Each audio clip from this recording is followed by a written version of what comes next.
9 months after burying my husband, a condolence card arrived from a woman in Portugal, thanking me for sharing him, and a photograph inside revealed the 2 children he had secretly raised there for 15 years.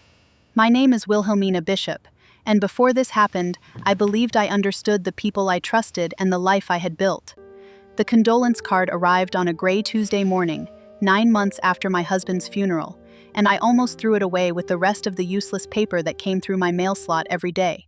It was a pale cream envelope, thick and expensive, with my name written in careful script that did not belong to anyone I knew.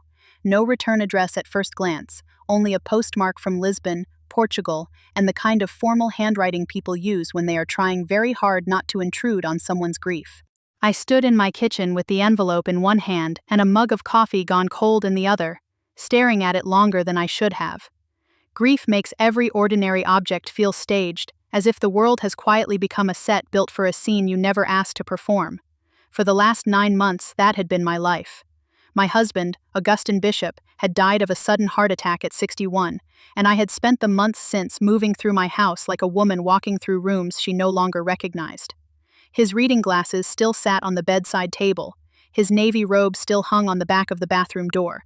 I had not brought myself to move half the things in his study because I still caught myself expecting him to come home and ask, with that distracted little smile of his, whether I'd seen his fountain pen.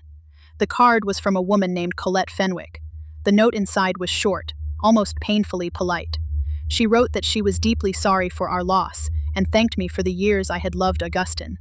Tucked behind the card was a photograph. I still remember the exact moment my fingers started to shake. In the picture, Augustin was standing in front of a sunlit house I had never seen, laughing in a way I had not heard in years. On one side of him was a teenage girl with his same narrow eyes and crooked grin. On the other was a boy a few years younger, his arm thrown around Augustin's waist with the easy intimacy of a child who had done that 1,000 times before. They looked like family because they were family, not distant relatives, not friends, a family. For several seconds I did not understand what I was looking at. My mind kept trying to force the image into some safer shape. Maybe it was an old photo from a client's home. Maybe Augustin had met them on a trip and I was misunderstanding something obvious. Maybe there was some other explanation, one that did not split my life open with a single photograph. Then I saw the boy's hand resting on Augustin's shoulder, and the angle of Augustin's smile, open and unguarded in a way he had almost never been with me during the last decade of our marriage, and I knew. I sat down at the kitchen table because my knees had gone weak. I kept rereading the note, then looking at the photo again, as if repetition might create a different outcome. The words, "our loss," kept burning through me. Our. Not mine, not yours, ours. Augustin had been traveling to Portugal for nearly 15 years. 4 times a year, sometimes 5. He worked as an import consultant, or at least that was the professional explanation I had been given and had never seriously challenged. He handled logistics for businesses that shipped specialty goods between Europe and the East Coast. He was good at it, or so everyone said. There were hotel confirmations, airline itineraries, client emails, meetings that ran late. He came home with tired shoulders, a different scent of laundry soap clinging to his shirts, and gifts that seemed thoughtful enough to prove he had been thinking of me. A scarf from a Lisbon market, a tiny ceramic bird, a bottle of port wrapped in brown paper. I had trusted those trips the way one trusts the shape of a familiar staircase. You don't calculate every step when you've taken them for years. That morning, with Colette's card trembling in my hand, I understood that I had not been standing on a staircase at all. I had been standing on a trapdoor. I called the number written on the back of the card. I did not know what else to do. Part of me wanted to tear the card into pieces and bury the photograph in the trash, to preserve the last illusion I had left. But another part of me, the larger and colder part, understood immediately that if I let this sit unanswered, I would spend the rest of my life imagining things that might be worse than the truth. It was afternoon in Lisbon when Colette answered. Her voice was low and careful, the voice of a woman who had already rehearsed this conversation in her head and still feared it. "Hello?" I introduced myself with a mouth gone dry. "This is Wilhelmina Bishop." There was a pause so long I thought the line had failed. Then, in a voice that had lost all its polish, she said, "Oh, you received it. I should have said something sharp. I should have demanded to know how she got my address, what she thought she was doing, who she imagined she was calling our loss, when she had no right to my husband's grief or mine." But the sound of her voice cracked something in me. It sounded not deceptive but exhausted. "Who are you?" I asked. Another pause. Then she said, "I think we need to speak carefully. In person if possible. But if not, I will answer what I can. It was the politest possible way to tell me that my husband had two lives, and that she was trying not to fall apart in the middle of revealing it. I asked the question I had been trying not to ask because it seemed too large to fit into language. What is my husband doing in your photograph? When she spoke again, there was no doubt left in my mind. Augustin had been living another life in Portugal for 15 years. Not a weekend affair, not a foolish fling. A second household. A woman. 2 children. A house. Birthdays, school plays, summer dinners, Christmas mornings. A whole alternate version of himself that I had never seen, never guessed, and never been given the decency to know existed. I do not remember ending the call. I remember my hand hitting the table hard enough to rattle the spoon in my cup. I remember opening the refrigerator and standing there without understanding why. I remember sitting down again and realizing I was crying so quietly I could barely hear myself. The first thing grief does when betrayal joins it is make you feel stupid. It was not just that I had lost my husband. It was that he had looked me in the eye for 26 years and edited reality with such precision that I had never suspected a thing. I had made dinner for a man who had children on another continent. I had ironed his shirts. I had worried when he came home late from the airport. I had told people he was loyal, dependable, a little reserved but kind. All those words sat in my throat like broken glass. For 2 days I told no one. I did not even call my children. I walked around the house in a daze, opening drawers and closing them again, looking at nothing. I kept the condolence card on the counter. Every time I saw it, I felt myself wanting to panic, to scream, to vomit, to call the police, to call a priest, to call Augustin's grave and demand that he answer for himself. Instead, I made tea and sat in the study. Augustin's study had always been off limits to everyone except him. Even after he died, I had treated it like a shrine. The desk still held 3 fountain pens, neatly aligned. His travel folders were stacked in the left drawer. His old passport sat in a leather envelope inside the top file cabinet. Though I had never opened it, he had been meticulous in all the ways that make betrayal easier to hide. Receipts in order, mileage logs, calendar appointments, airline boarding passes folded and stored. I started with the folders from Lisbon. I found itineraries showing regular trips every 3 or 4 months, always to Lisbon, sometimes with a return through Madrid or Paris if he claimed he was meeting clients elsewhere. Hotel confirmations, restaurant reservations, notes in his handwriting about shipping schedules and customs issues. At first glance, nothing stood out. That was the sick genius of it. He had built the appearance of business so thoroughly that I had spent years congratulating him for being so organized. Then I noticed something small. The hotels were always in the same neighborhood. I looked up the addresses. They were not near any cluster of import firms or offices. They were in a residential district west of the center. I pulled up a map and stared until my eyes hurt. If he had wanted a place to stay near clients, he would have chosen differently. The pattern was too exact. The man I had married did not repeat destinations by accident. That night I slept an hour at most, and when I woke, I had already made up my mind. I needed facts. Not guesses. Not the awful theater of my imagination. Facts. The next morning I called a probate attorney named Priscilla Nakamura, whose name had been given to me by a neighbor after Augustin's funeral, when I had mentioned I might need some help navigating the estate. Priscilla was a precise woman with silver-framed glasses, and the kind of calm that suggests she has seen every possible family disaster, and no longer wastes energy being shocked by any of them. I told her that something had come to light regarding Augustin's foreign travel, and that I needed to know whether it might affect estate matters. She asked, "What kind of something?" I almost laughed at the absurdity of the question. He may have had another family in Portugal. Her expression did not change. That would definitely affect estate matters. That was all the invitation I needed. I handed her the card, the photograph, and copies of the travel files I had made. She studied them in silence, then leaned back in her chair. "First," she said, "you are not obligated to do anything emotional before you understand the legal picture.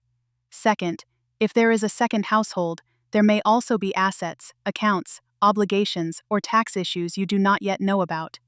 I stared at her. "You say that so calmly. If I let every client disaster surprise me, I'd collapse before lunch." Despite myself, I almost smiled. Priscilla brought in an international asset investigator named Marisol Vance. Marisol was younger than I expected, sharp-eyed and direct, with a habit of speaking like someone who was more interested in accuracy than politeness. She did not treat me like a fragile widow or an idiot. I appreciated that immediately. We met in Priscilla's office a week later. I gave her everything I had: passports, tax returns, the old travel folders, bank statements, credit card records. She spread the documents across the conference table and began mapping patterns. "The trips are regular," she said after an hour. "The expense claims are too tidy. That can mean fraud, or it can mean he had a practiced routine." "Do you know the names of his clients in Portugal?" "He never gave me many. A few companies. Some shipping contacts." "Any direct names?" "No." She nodded once. "Then we'll go through the account activity first." For the first time in days, I felt something besides shock. Anger had arrived. Cold, clear, structural anger. The kind that makes your back straighten. Marisol traced transfers from our joint finances to a small business account Augustin had opened in his own name. It had been maintained quietly for years and routed through a consulting invoice structure that looked legitimate if nobody bothered to scrutinize it. Money flowed from his business income into that account, then out again in regular payments that at first looked like ordinary overseas expenses. But when Marisol started comparing the totals against his reported revenue, the numbers told a story I could not have imagined if I had tried. Nearly 30% of his total earnings over 15 years had been diverted. Not all at once. Not in a suspicious lump. A little at a time, the way poison works when mixed into water. Some of it paid for housing, some for school tuition, some for healthcare, some for the children's clothes, meals, and travel. He had bought a house outright in Colette's name 8 years earlier. He had paid private school fees for both children. He had maintained separate health coverage overseas. He had even set aside funds for emergencies under a brokerage account that, until Marisol found it, had been entirely off my radar. I remember sitting very still while she explained all this, because if I moved, I thought I might break something. I kept thinking, he paid for a house, he paid school fees, he paid for medicines, he paid for birthdays, he paid for Christmas, he paid for 2 childhoods, while I was believing we were planning our retirement together. Priscilla found the next layer. Our joint retirement accounts, the accounts Augustin and I had discussed so often in practical, hopeful conversations, were smaller than they should have been by more than $300,000. The shortfall wasn't enough to trigger an obvious alarm each year, but over time it had eaten into the future I had been counting on. We would have had more safety, more cushion, more freedom. Instead, I had been carrying a marriage that was quietly financing a second life. I did not cry in the office. Not then. I signed the authorization forms with a hand that looked steadier than it felt. "Can you contact her?" I asked Marisol. "The woman in Lisbon?" I nodded. "I already found her," she said. "I just needed permission before reaching out formally." That startled me. "How long have you known?" "Long enough to verify the basics. I wanted to be certain before either of you got pulled into something speculative." I swallowed hard. "And?" She gave me a look that was almost kind. "The basics are devastating, but they're also clear. She didn't fabricate the relationship. Neither did you. He built 2 narratives and maintained them both. There are sentences that should be impossible to hear. That was one of them." I asked to speak to Colette again, but this time I was not ready to hear pleading or anger or carefully controlled politeness. I wanted the truth, and I wanted it in a form I could use. We spoke 3 days later. Her voice sounded even smaller on the second call. She had 2 children nearby. She said they were in school and did not know why she had been crying so much. She was trying to keep the conversation steady for their sake. I asked her plainly, "What did he tell you about me?" She went silent. When she answered, it was with the sort of shame that can only come from realizing you have defended a lie for years. "He said you had long since separated in everything but law. He said the house was yours because he could not uproot you during your mother's illness, and then because of taxes, and then because of the children, and then because it was too late to explain." I closed my eyes. "My mother had died 11 years ago. He said you knew about us?" "No." "Did he ever come for holidays?" "Sometimes not. Sometimes he was with you." She drew in a shaky breath. "I believed him when he said you were living your own life. I thought I was the one being patient." It was hard to know which part hurt more, that he had lied to her, or that his lies had been so adaptable. He had not only hidden a second family, he had made each of us accomplices in our own blindness. "How old are they?" I asked finally. 19 and 16. The ages landed in me with a strange physical weight. 19 meant a child old enough to remember everything, old enough to form a judgment, old enough to know what had happened was wrong and still be powerless to stop it. 16 meant someone still in the middle of becoming themselves, standing on the fault line of a father's lie. "What are their names?" I asked. She told me. Her son was Daniel. Her daughter was Marisa. When I heard Marisa's name, I thought absurdly of the investigator, Marisol, and almost laughed. The universe had a twisted sense of humor. I asked Colette one last question. Did he ever say he loved you? She was quiet for a long time. Yes, she said, and I think he believed it when he said it. That answer stayed with me in a way I did not expect. I hated it because it was almost merciful. It made him human in the worst possible way. Not a cartoon villain. Not a monster with a convenient label. A man capable of loving two households badly enough to destroy both. Priscilla explained the legal reality next, because the law is often where emotion goes to become smaller and more tolerable. Augustin's estate had been structured around me as legal spouse and beneficiary. Colette and the children had no formal claim in the United States. Portugal was more complicated, but there was no marriage there, no declared paternity structure that would automatically transfer rights in the way Augustin would have assumed. The estate could likely close without ever acknowledging the second household. That said, Priscilla told me, just because something is legally possible does not mean it is ethically or emotionally simple. She was right. The children were innocent. Colette was innocent too in the only way that mattered here. She had been lied to as thoroughly as I had been. She had built a life on a premise she did not invent. I thought of the photograph again. Augustin laughing. The children touching him without hesitation. The house in the background with its pale walls and red roof. That was not a side room of a life. It was a whole house, a whole map, a whole weather system. The days after that were the hardest I have ever lived through. I would wake up and remember. Then I would remember again in a different order. I had to reassemble every year of my marriage under a new light. His trips to Portugal, his tenderness when he came home. The times he had looked tired in a way I had interpreted as work, the gifts he'd chosen, the conversations about future plans that had always ended before becoming concrete. Even our arguments took on new meaning.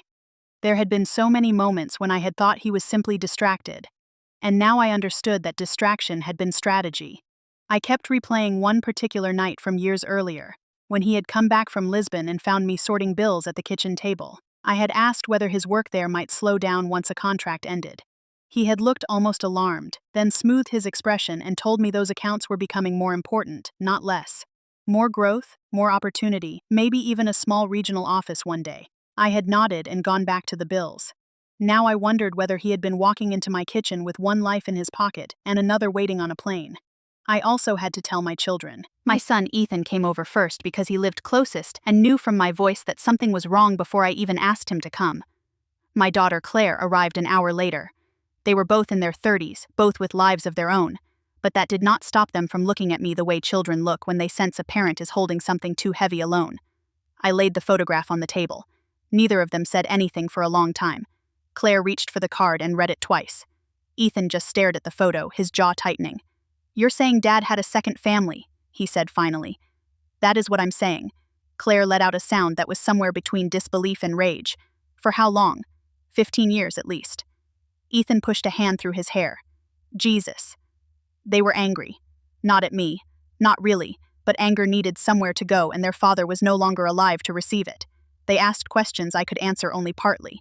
Did I ever suspect? No. Did he ever act suspicious? Not enough. Did he leave anything in his will to them? No.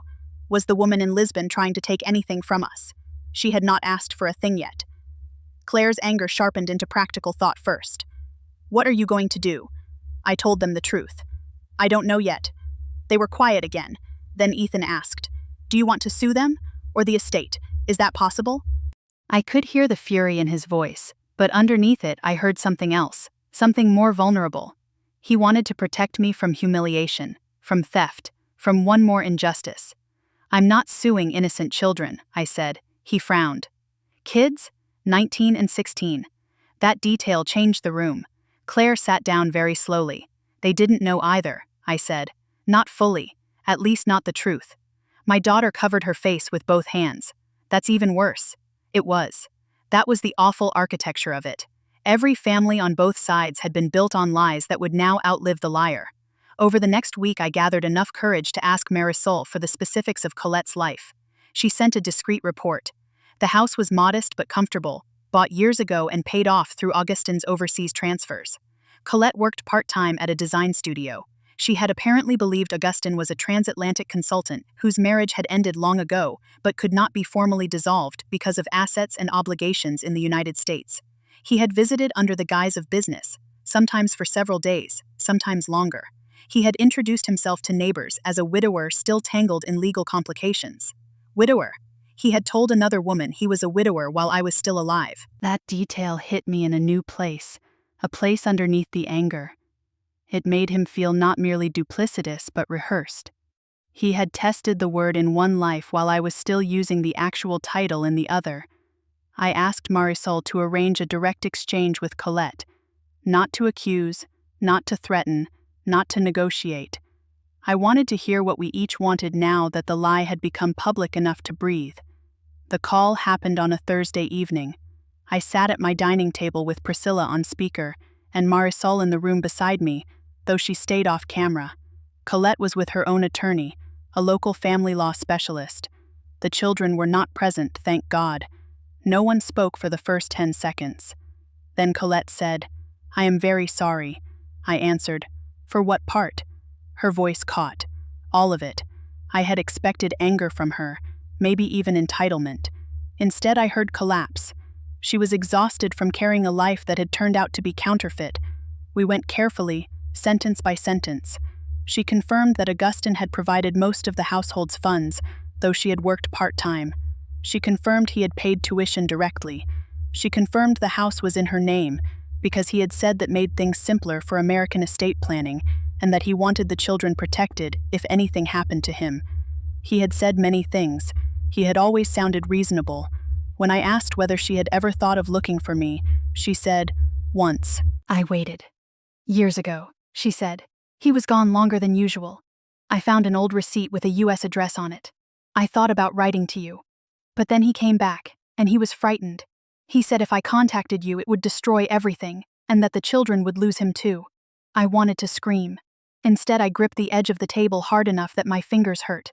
"He made us both responsible for his stability," I said. "Yes," she whispered. And there it was, the simplest, ugliest truth. He had designed the lie so that every woman involved would protect it out of fear of losing the life she believed she had. Priscilla guided the legal side, asking a series of practical questions about the estate, accounts, and any obligations in Portugal. Colette's attorney asked whether I intended to contest anything. I said no, not because I was gracious, and not because I believed money would solve anything, but because I had already discovered how expensive it was to be right inside a betrayal. There was no benefit in dragging this through courts unless someone was trying to steal what belonged to me now, and the children in Lisbon were not the thieves.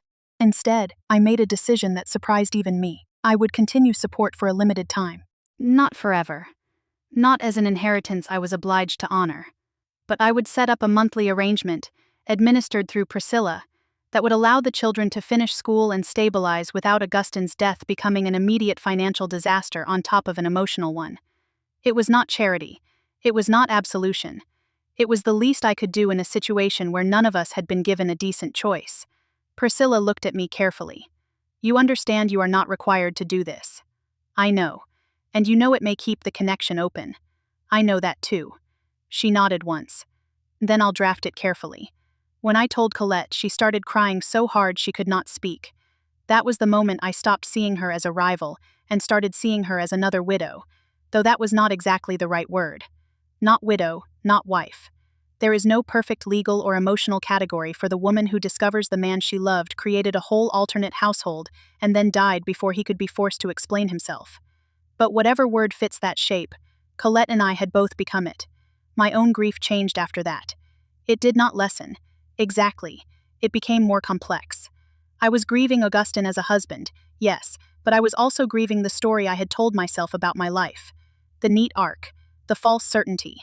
The idea that 26 years with one person could still mean what I thought they meant at the end. The anger came in waves. Some days I could feel it as a hot pressure behind my ribs, and other days it went so cold I could barely function. I would be making breakfast and suddenly remember him calling from Lisbon, saying he'd miss me, or calling my name from upstairs, and I would have to sit down because I could not reconcile the tenderness with the fraud. I hated how often I caught myself trying to decide whether any of it had been real. That question has no clean answer. Something can be real and deeply false at the same time. Love can be genuine. So can deception. The human mind is a dangerous machine when asked to hold both. My children helped more than I expected. Claire, who had always been the more emotionally organized of the two, turned practical. She helped me sort paper records and make a list of what still needed to be closed. Ethan took on the digital side, combing through old cloud backups and archived emails. We found little clues in places Augustin had never expected anyone to look. A hotel loyalty account with the same Lisbon neighborhood. A restaurant reservation for 2 adults and 2 children on a date he had told me he was stuck in customs. A scanned copy of a school fundraiser receipt. No smoking gun by itself. Just thousands of tiny threads that all pointed to the same hidden room. One evening Ethan looked up from the laptop and said, "He really thought nobody would ever check." I answered, "He was right for a very long time." Claire was quieter. She kept staring at the photograph. "They look like him." "They do. Do you want to meet them?" I did not answer immediately. That was the question beneath all the others. At first my instinct was no. I did not want to stand in front of children and see my husband's face duplicated in their bones. I did not want to make eye contact with teenagers who had been raised on a lie because of the man I had chosen. I did not want to be the living reminder of their father's legal wife, or the woman whose existence made their whole world morally unstable. But over the next several weeks, as the legal work continued and the support arrangement got settled, a different feeling began to grow. It was not curiosity exactly. It was an ache for the truth in its largest form. If I was going to spend the rest of my life carrying this knowledge, I wanted to know who I was carrying it for. So I agreed to meet them if they wanted to meet me. Colette did not pressure them. In fact, she warned me that Marisa, the younger one, was angry enough that a meeting might backfire if handled badly. Daniel, the older one, wanted to know everything but had a temper when emotional. Both had spent months trying to make sense of their father's death while sensing that something about the adults around them had changed. We picked a video call first. I remember sitting in my living room with the curtains open to the late afternoon light, Priscilla's advice taped on a note beside me. Keep it simple, keep it truthful. Do not try to comfort anyone by making promises you cannot keep. Marisa appeared first on the screen. She had Augustin's eyes but Colette's mouth. Daniel came into frame a moment later, taller, sharper in expression, already carrying himself like someone who had learned to shield himself with sarcasm. No one spoke. Then Marisa said, in a voice so small it nearly undid me, "You're really his wife?" I answered, "Yes." Daniel looked away. "He had a wife in America." "Yes." "And you didn't know about us?" "No." The conversation after that was awkward, painful, and strangely ordinary. They asked questions about Augustin as a child, about his habits, whether he really did stack his socks in pairs and hate loud restaurants and get lost without a physical map. I answered what I could. They told me about him in Lisbon, about how he fixed broken appliances himself, how he called every Sunday unless he was traveling, how he taught Marisa to drive and Daniel to build furniture. They asked whether he had ever been cruel. I said no, not in the obvious ways. That answer seemed to trouble them more than if I had named some villainy. It is harder to grieve a man who was charming and absent than a man who was visibly monstrous. At one point, Marisa asked, "Did he love you?" It was the same question Colette had once asked me with her voice shaking. I thought about lying because the answer was too humiliating to be clean. "I think he did," I said finally. "I think he loved us both. And I think that did not stop him from lying to both of us." Daniel laughed once bitterly. "That sounds like him." It was not a funny moment, but there was a crack of recognition in it, a shared contempt so precise it became almost comforting. After the call ended, I sat for a long time in silence, not because I felt better, but because the shape of the lie had become smaller. It was no longer a shadow, it was a structure, a terrible one, but comprehensible. The practical estate work took the rest of the year. Priscilla and Cornelius spent months reconstructing 15 years of transactions. There were amended filings to consider, foreign records to gather, and legal questions about whether funds routed into the Lisbon household might complicate tax reporting. The work was tedious, but for me it felt like forensic mourning. Every spreadsheet was another way of saying, this happened, this money went here, this child was fed because of him, this mortgage was paid because of him, this room existed because of him. I learned that the house in Lisbon had been bought 8 years earlier after Augustin told me he was taking a larger consulting footprint overseas. I learned that he had once been gone so long because Marisa was sick and he had stayed in the apartment for 9 days, sleeping on the sofa while Colette sat with her daughter through a fever. I learned that Daniel had once thought he might ask his father to attend a school ceremony in person, but then Augustin had cancelled and sent a watch instead. These facts did not belong to me, but they became part of me anyway. One afternoon I was sorting old tax documents when I found a receipt for a vintage watch Augustin had given me on our 20th anniversary. It was expensive, much more expensive than I had ever realized at the time, and had been purchased in Lisbon months before. I held the paper and suddenly saw, with awful clarity, that a gift I had worn proudly had likely been chosen in the same city where he had also bought birthday cakes for another child. I cried then, properly, noisily, with no dignity at all. I wanted the crying to purify something. It did not. It merely exhausted me. By spring, the arrangement with Colette had settled into an uneasy normal. Priscilla handled the transfers. There was no direct dependence that could become a trap. No ongoing confusion about inheritance. It was structured to taper over time as the children became more financially independent. Colette and I exchanged a few emails about practical matters. We did not become friends, but something difficult and respectful grew in the space between us. We both understood that being enemies would require more energy than we had left. My children adjusted in their own ways. Claire eventually decided she wanted nothing to do with the Lisbon side beyond occasional updates. Ethan, to my surprise, kept writing to Daniel. They shared mechanical interests and a dry sense of humor. Their conversations were careful at first, then more relaxed. I suspect the fact that they were not the ones who had been lied to directly made it easier for them to be curious.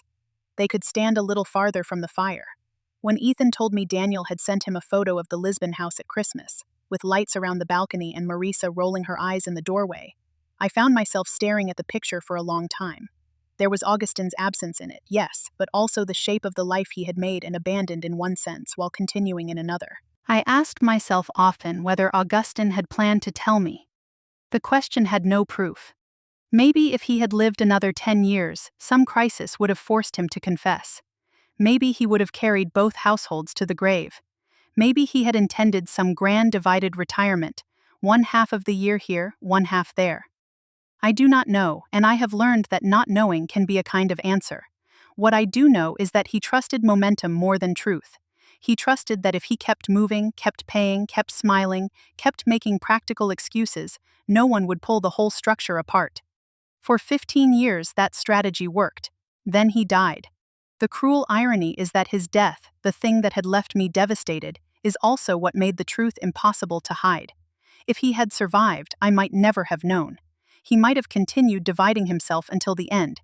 Instead, a condolence card crossed an ocean and landed in my kitchen like a stone through glass. I visited Lisbon 11 months after the card arrived. I did not tell anyone except Priscilla at first.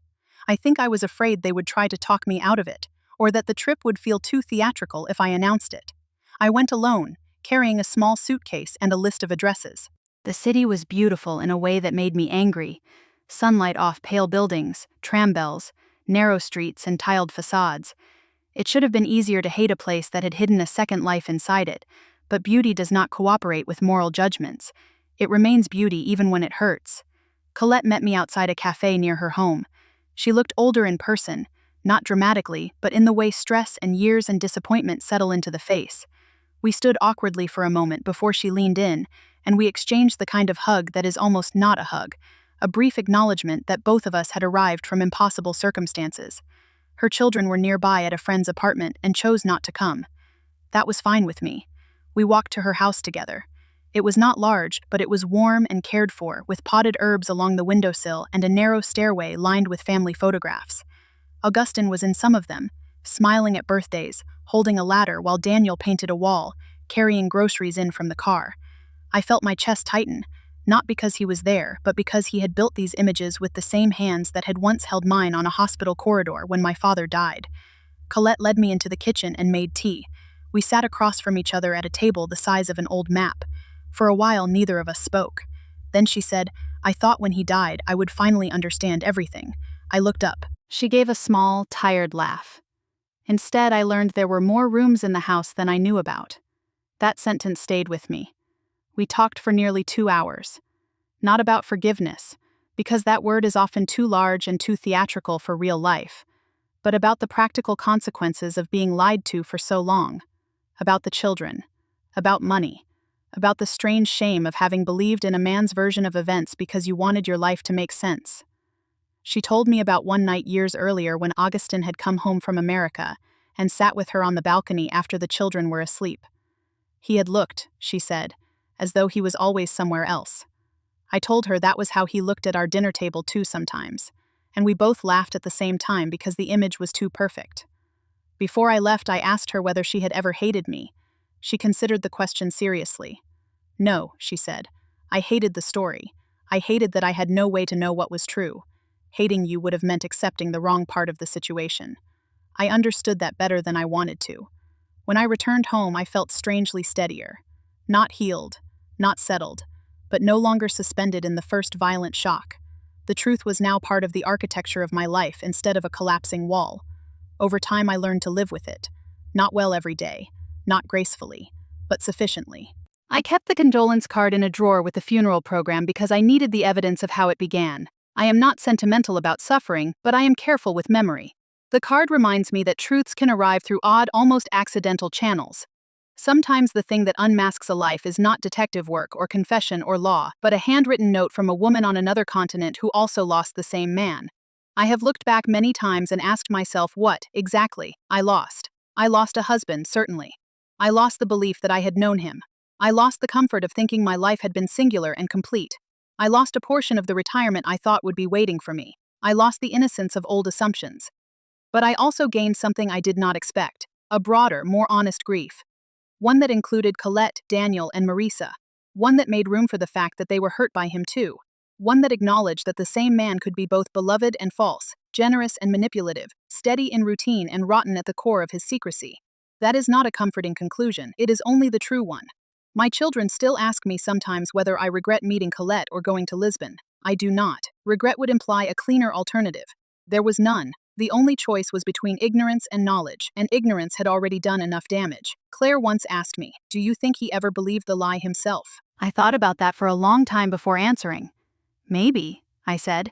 Maybe he believed that if he could keep both lives contained, neither would count as betrayal. Or maybe he knew exactly what he was doing, and simply preferred the version where he was never forced to choose. Ethan said. That sounds worse. It is worse. There are days I still feel the anger surge when I remember some new detail, some hidden payment or old lie that reaches out of the past and touches the present. But those days are less frequent now. Mostly I remember the two houses, the one I lived in, the one I had never seen until after he was dead. I remember that both had kitchens, both had bedrooms, both had family calendars and school photos and bills stacked on counters. Neither was fake. That is the part that hurts. The life was real. So was the lie. I think, more than anything, that is what this whole ordeal taught me. Betrayal is not always a single dramatic moment. Sometimes it is a slow, elegant system. A second bank account, a second set of school fees, a second address, a second smile in a photograph tucked into a condolence card. It can coexist with anniversary dinners and shared history and ordinary kindness. It can even coexist with love, if the person doing the lying is capable of compartmentalizing enough. I do not excuse any of it. I do not forgive it in any grand sense. But I also refuse to flatten it into a simple villain story, because that would make me feel better for a day and teach me nothing for a lifetime. Augustin is buried in the cemetery 2 towns over beneath a stone that still calls him my husband. That is legally true. It is also incomplete. There is no marker for the other life. There is no room on a headstone for the children who still call him father in another language, in another city, under another roof. Sometimes I imagine what he would have said if he had been forced to sit in the room with all of us at once. I suspect he would have tried to speak gently, to explain about circumstances, pressure, timing, loneliness, love. Men who build secret second lives are often surprisingly fluent in the language of inevitability. They talk as though the world happened to them instead of because of them. But none of those speeches came. He died before he could write them down.